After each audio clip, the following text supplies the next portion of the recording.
I owe $30,000 worth of credit card debt at 24 years old. And this is my credit card debt breakdown. Let's get down to it. $30,000 in credit card debt at 24 years old. That's not a car loan, and no, it's not student debt. And if you think bankruptcy is the easy way out, think again. Look, I need to tell you about something that's happening to people in their 20s right now, and it's way more common than anyone wants to admit. This young woman just shared her entire credit card breakdown online, and the numbers are honestly scary. But here's the thing, she's doing something that most people drowning in debt never do. I currently have 5 different credit card accounts that I need to pay off. The first one, which is the least amount of debt that I owe, would be my Freedom Unlimited card, in which I owe $1,649.99. My Capital One card, I owe $4,388.83. On my Best Buy account, I owe $6,210. On my Chase credit card, I owe $6,856. Last but not least, Discover. This is the one that I owe the most on, and it is $10,952.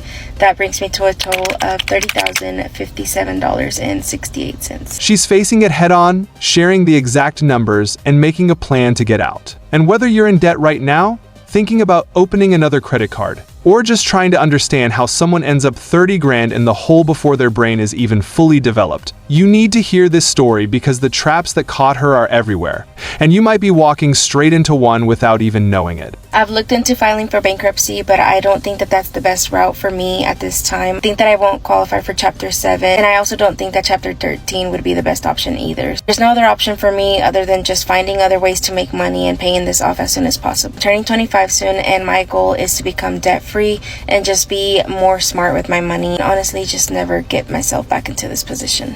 Let me break down exactly what we're dealing with here. She's got 5 credit cards, and here's where every single dollar is sitting. The Freedom Unlimited card, that's the smallest one at $1,649.99. Not great, but manageable, right? Then there's the Capital One card at $4,388.83. The Best Buy account, and this is where it starts getting heavy, $6,210. Her Chase credit card is sitting at $6,856. And then the big one, the Discover card at $10,952. Add it all up and you get $30,057.68 in credit card debt. Now, before anyone starts throwing stones, let's talk about how this actually happens because it's not what most people think. Nobody wakes up one day and decides to blow 30 grand on stupid stuff. It's never that simple. Credit card debt is like gaining weight. You don't gain 50 pounds overnight. It happens one meal at a time, one decision at a time. And by the time you realize what's happening, you're in way deeper than you ever imagined. Maybe it started with an emergency. Car breaks down, medical bill hits, someone in the family needs help. So you put it on the card. You tell yourself you'll pay it off next month. But then next month comes and something else happens. Rent is due, utilities need paying, and you can only make the minimum payment. Then the interest starts piling up. And here's what they don't tell you about credit card interest. It's designed to keep you trapped. Let's talk real numbers for a second.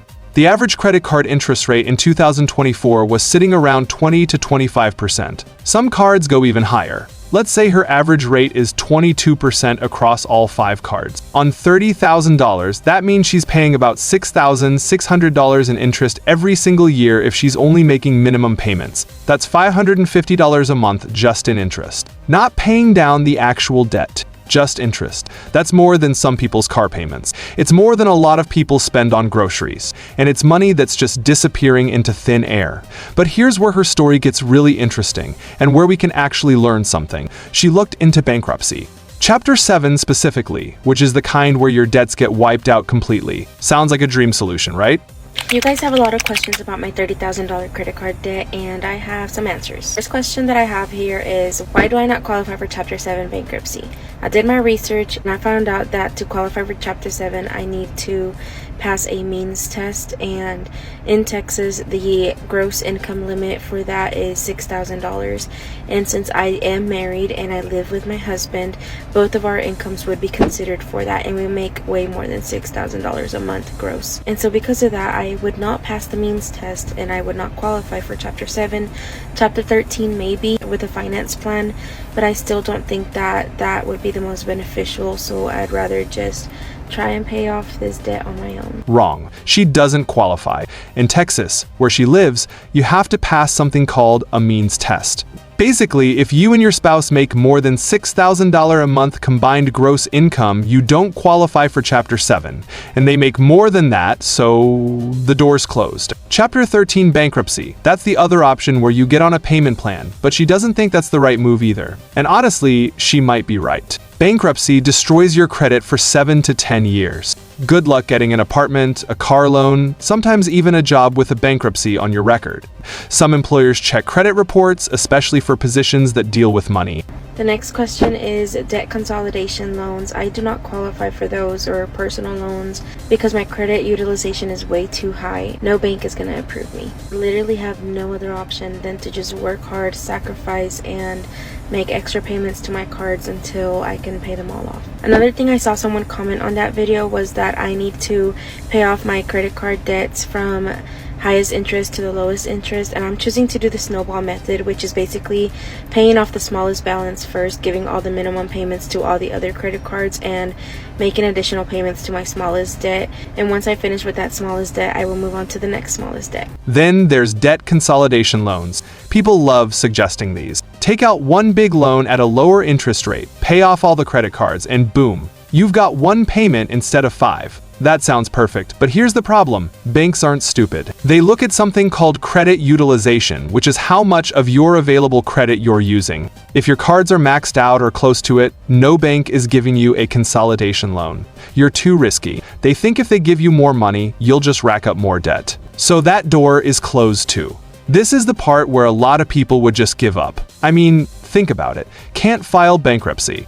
Can't get a consolidation loan. Just staring at $30,000 in debt with interest adding hundreds of dollars every single month. But here's what she's doing instead, and this is where we get into the actual strategy that anyone dealing with debt needs to understand. She's using something called the snowball method. Now, a lot of financial experts will tell you this is wrong. They'll say you should pay off the highest interest rate first, which is called the avalanche method.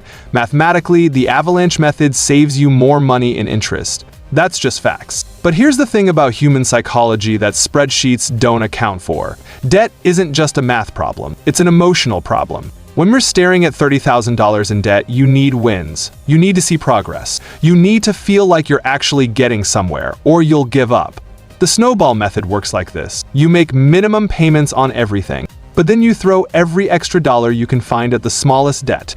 In her case, that's the Freedom Unlimited card at $1,649.99. Let's say she can scrape together an extra $300 a month. With minimum payments and that extra $300, she could knock out that first card in maybe 6 months, possibly less depending on the interest rate and minimum payment.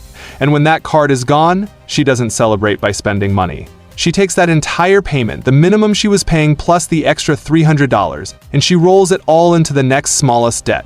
That's the Capital One card at $4,388.83. Now, she's hitting that card with maybe $400 or $500 a month, depending on what the minimum payment was on the first card. This is the snowball. It starts small, but it picks up speed and size as it rolls downhill. The psychological power of this cannot be overstated. Paying off that first card feels like winning a battle. It proves to yourself that you can do this, that this mountain of debt isn't permanent. And every time you pay off another card, the snowball gets bigger and faster. By the time she gets to that Discover card with almost 11 grand on it, she might be throwing $1,000 or more at it every month, because all the other cards are gone and all those payments are now focused on one target. But let's talk about the elephant in the room. How do you find extra money when you're already struggling to make minimum payments? This is where sacrifice comes in, and I'm not going to sugarcoat it. Getting out of debt requires changing your entire life temporarily. We're talking about picking up extra work. DoorDash, Uber, freelancing, selling stuff you don't need. We're talking about cutting expenses to the bone. No eating out. No subscriptions you don't absolutely need. No new clothes unless the old ones literally have holes. No vacations. No concerts. No bar nights with friends. For a year, maybe 2 years, your life becomes work, pay debt, sleep, repeat. And here's the harsh truth that nobody wants to hear. If you can't find a way to pay more than the minimum payments, you will be in debt for decades. Let's do the depressing math. $30,000 at 22% interest with minimum payments of about 2% of the balance, you're looking at over 30 years to pay it off. and you'll pay over $50,000 in interest alone. That's more than the original debt. You'll pay $80,000 total to clear $30,000 in debt.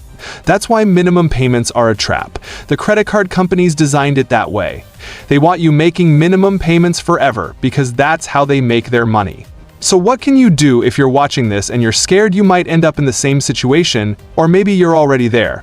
First, understand how credit cards actually work because most people don't. When you swipe that card, you're taking out a high-interest loan. That's all it is. Would you take out a loan at 22% interest to buy lunch? Probably not. But that's exactly what you're doing every time you put something on a credit card that you can't pay off that month. Second, if you're going to have credit cards, and look, used responsibly, they can be useful for building credit and earning rewards, you need one ironclad rule. Never spend money on a credit card that you don't already have in your bank account. Treat it like a debit card. If you can't afford to pay it off completely when the bill comes, you can't afford to buy it. Period. No exceptions. Not for emergencies, not for good deals, not for anything. Because that's how it starts.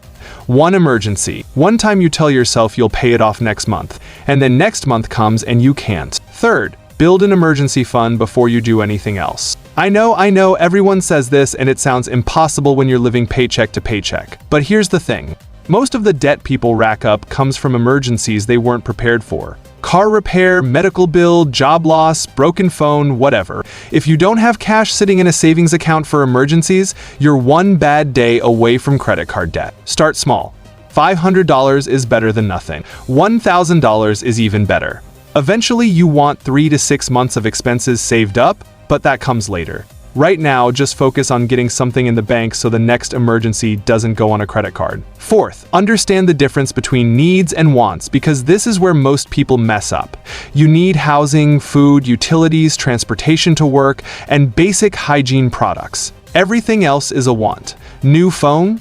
Want. Eating out? Want. Streaming services? Want. New clothes when your old ones still fit? Want. Gaming console?